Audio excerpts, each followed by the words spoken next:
जन्माष्टमी की हम सब लोग बड़े जोर शोर से इस टाइम तैयारी कर रहे हैं। तो भगवान का भोग लगाते हैं कान्हा जी का और बनाते हैं मखाना पंजीरी। नमस्कार, स्वादी रसोई में आप सभी का बहुत बहुत स्वागत है। आप सबको जन्माष्टमी की बहुत बहुत बधाई और मेरी बहुत सारी शुभकामनाएं।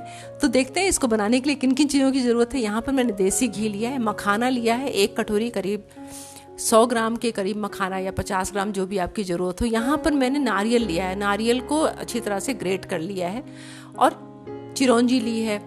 चिरौंजी के साथ में मैंने और भी कुछ चीज़ें ली हैं। ये देखिए, ये बादाम है, इसको अच्छी तरह से पतले पतले टुकड़ों में काट लेंगे ऊपर से गार्निशिंग के लिए। और ये खरबूजे की बीज हैं, इसको भी आप ले लीजिए। क्वांटिटी आप ज़्यादा और कम कर सकते हैं अपने हिसाब से। किशमिश ये भी लिया है मैंने, 2 चम्मच के करीब है ये। और इसके साथ साथ यहाँ पर कुछ बादाम, काजू और अखरोट ये भी लिया है, ये साबुत ही लिए हैं।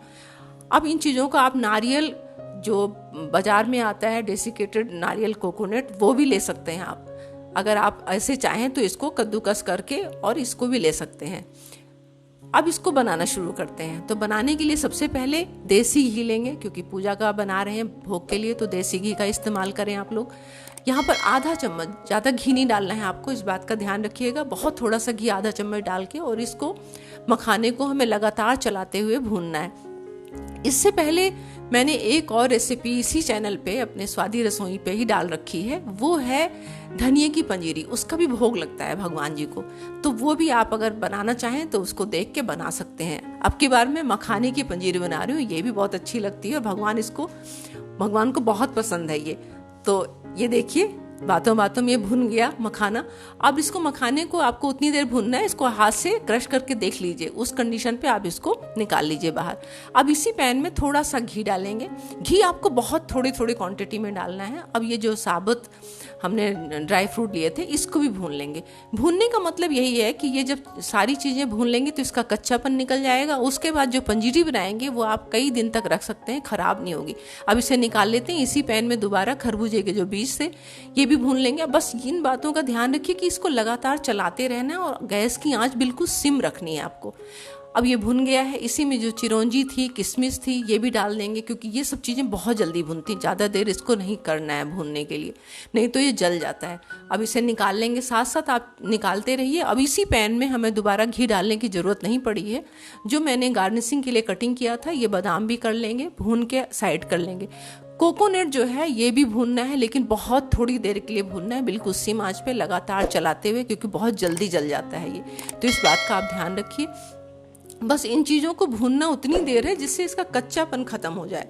और ये कुछ दिन तक, बरसात का टाइम है, तो जब इसको फ्रिज में नहीं रखना, बाहर रखें तो ये ख़राब ना हो।